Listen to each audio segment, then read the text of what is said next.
Hola, ¿qué tal? Soy Eli. El día de hoy hablaremos acerca de las funciones celulares. Vamos a dar inicio. Ahora bien, estas funciones celulares son funciones generalizadas y básicas. Dentro de las que destacan son las siguientes. Tenemos, por ejemplo, que las células llevan a cabo lo que son la captación de estímulos. Esta captación de estímulos se refiere a una característica muy básica de todos los seres vivos, llamada irritabilidad. ¿Qué significa esto? Que responden a lo que ocurre fuera o dentro de su medio. Otra característica muy importante dentro de las funciones es el procesamiento de información. Las células llevan a cabo lo que es la replicación dentro de ellas y transmiten información a las demás células para llevar a cabo todos los procesos vitales. Una característica también muy importante de todos los seres vivos es el movimiento. Es uno de los detonantes que nos indica que un ser tiene vida y lo aparta de los seres inanimados. También tenemos lo que es el desarrollo. Todas las células llevan a cabo procedimientos mediante los cuales van aumentando su tamaño, su funcionalidad o bien se van replicando. Una función también muy importante es la reproducción, ya que permite que la célula pueda transmitir información genética y genere una célula hija. También tenemos la nutrición. Esta nutrición le permite absorber nutrientes, absorber sustancias, intercambiarlas y lo más importante, adquirir energía. También tenemos lo que son el desecho o eliminación de residuos. Las células acumulan una serie de sustancias y mediante sus organulos, que están en la parte interior, le permite que lo que no se ha empleado se deseche. Algo también muy importante es el intercambio de energía. Ya lo mencionábamos, todos los seres vivos interactúan, tienen una serie de interrelaciones entre las cuales se da una manifestación de lo que es energía. Ahora bien, eso es en referencia a las funciones básicas generalizadas de las células. Sin embargo, nosotros podemos categorizar en 3 tipos de funciones las referentes a este aspecto. Tenemos la relación, las iremos platicando una por una. Aquí vamos a hacer referencia a ellas. Tenemos la relación. Otra característica muy importante es la función de la reproducción, ya lo mencionábamos. Y una tercera que son precisamente todos los medios de nutrición celular. Vamos a analizar cada una de ellas. Muy bien, vamos a dar inicio con esta función. Esta es la función de la nutrición, bastante interesante para las células, ya que les permite llevar a cabo lo que es la acumulación de sustancias y nutrientes que le van a permitir llevar a cabo sus funciones.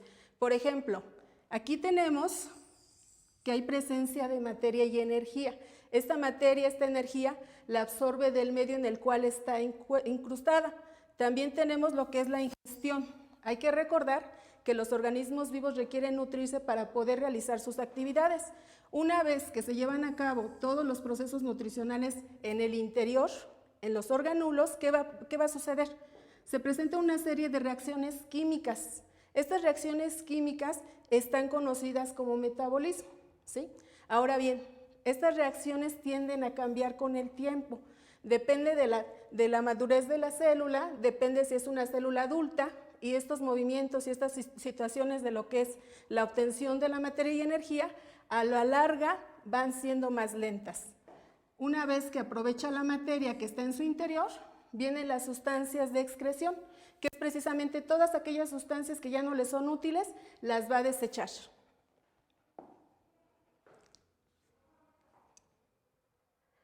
Aquí tenemos 2 situaciones o 2 tipos referentes al asunto de lo que sería la nutrición. Tenemos las células, en este caso tenemos las células autótrofas. Todas estas células autótrofas tienen una característica muy importante. Son capaces de crear o generar los nutrientes para sí mismas sin necesidad de que alguien más intervenga. Dentro de ellas tenemos, por ejemplo, a las plantas. Estos son unos organismos que son característicos. Tenemos también algunas bacterias, también de tipo autótrofos, y tenemos también lo que son algunas algas. cuya característica primordial es que generan su alimentación. Esta situación va a implicar un asunto muy importante. Implica que la energía sea obtenida del medio y que ellas la puedan aprovechar. No requieren absolutamente a nadie más, simplemente se llevan a cabo los procedimientos en la parte interior y obviamente dan solución a esta situación de la nutrición. Ahora bien, tenemos otro tipo de células respecto a lo que es el aspecto de la nutrición. Tenemos las células heterótrofas. Estas son características de los organismos y van a permitir algo muy interesante. En esta se presenta una interrelación. Como podemos observar, aquí se puede ver esa situación de interrelación. Por ejemplo, una vez que este organismo ha consumido alimento, el alimento lo nutre y obviamente él puede llevar a cabo lo que son sus procesos de funcionalidad y cuando él excreta, lleva a cabo lo que son procesos también de asimilación de nutrientes y esos nutrientes son asimilados mediante lo que es el agua, que está en esta parte, y esa nuevamente nutre a la planta. Es decir, se lleva a cabo una interacción masiva. En esta sí se requiere de un organismo que lo dote de los medios para poder nutrirse. Ahora, dentro de esa situación de las células heterótrofas, algo muy interesante es la fotosíntesis.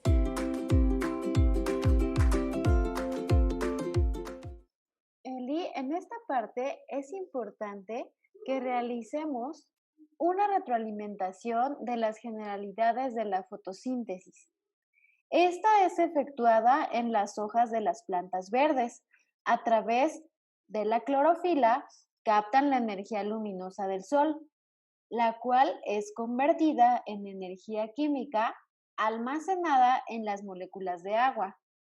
Por otro lado, el agua y las sales minerales de la tierra son absorbidas por la raíz, las cuales van a ser transformados en glucosa y almidón, útil para las funciones de las plantas. Ahora, en este proceso tenemos dos fases. Una fase que es la fase luminosa o lumínica, y la fase oscura. Son las dos fases que requieren de algo muy interesante que ya lo mencionábamos, que es la energía solar. Sin la energía solar, este procedimiento, sin la luz solar, no se podría llevar a cabo. Sería muy complicado porque no tiene los nutrientes ni la forma en la cual asimilarlos. En esta parte de la lumínica o luminosa, como ya lo mencionábamos, vamos a obtener una energía de reserva. El adenosín trifosfato, que a los seres vivos les sirve para almacenar lo que son reservas de energía. Dentro de la fase oscura, que aunque también está relacionada con la energía solar, pero se hace en la noche, ¿qué va a ocurrir? Toda la transformación y la asimilación de la energía que se capta por la mañana va a permitir que se rompan las moléculas que son acondicionadas, tales como ¿cuál? El dióxido de carbono. Aquí atención, ya mencionábamos la utilidad en este caso del dióxido de carbono. Vamos a tener agua, ¿sí?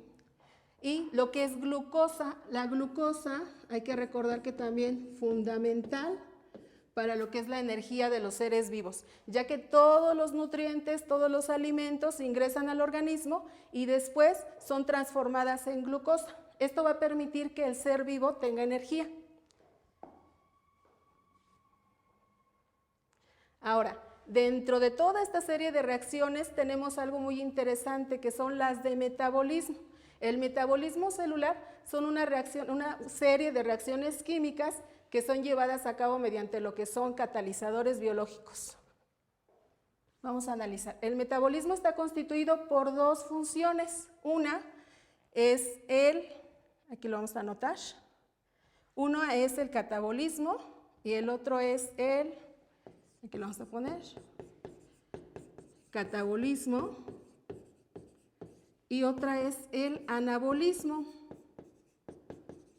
En suma, estas dos funciones o estas dos series de reacciones químicas nos van a dar el metabolismo. Este metabolismo, a raíz que pasa la edad, comienza a alentarse. Las células tienen cierto periodo de vida, en ese periodo de vida son funcionales, son una máquina perfecta. Sin embargo, a medida que pasa la edad, hay otros factores que también influyen, estas limitantes comienzan a hacer estragos y la funcionalidad pues obviamente es más lenta.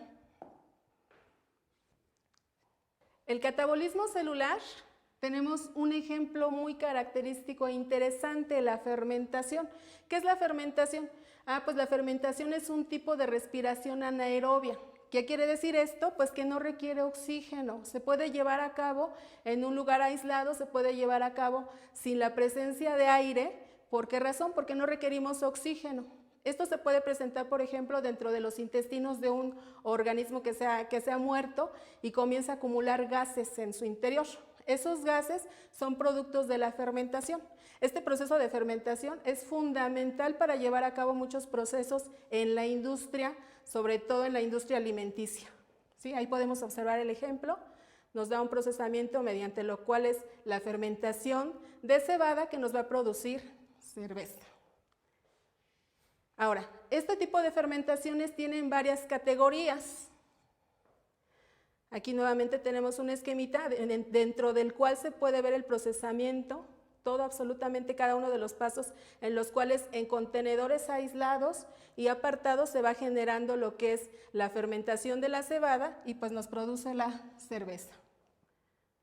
Ahora bien, tenemos distintas situaciones dentro de los procesos metabólicos, ya lo mencionábamos, procesos anabólicos, procesos catabólicos, y aquí nos menciona claramente la oxidación parcial de la glucosa nos va a permitir la asimilación de nutrientes y la funcionalidad celular. Esto trae como consecuencia que la célula pueda mantener todos sus procesos y de esta forma pueda llevar a cabo las funciones vitales. Ahora, dentro del citosol, aquí vamos a hacer una pequeña aclaración o una pequeña situación nos habla acerca del citosol. Hay que recordar que la célula en el interior tiene una serie de subestructuras, ¿sí? Tenemos lo que son los organelos u organulos, que sería prácticamente lo mismo. La parte del citosol nos habla de lo referente al citoplasma, pero esta se va a referir a la fase semilíquida que está dentro de él, es decir, todos los organulos que están dentro de la membrana celular están precisamente posicionados en donde está el citosol. Una de las fermentaciones más categóricas o más interesantes es la fermentación láctica y la fermentación alcohólica. A partir de ella se produce lo que es la glucólisis, que nos va a permitir la asimilación de energía.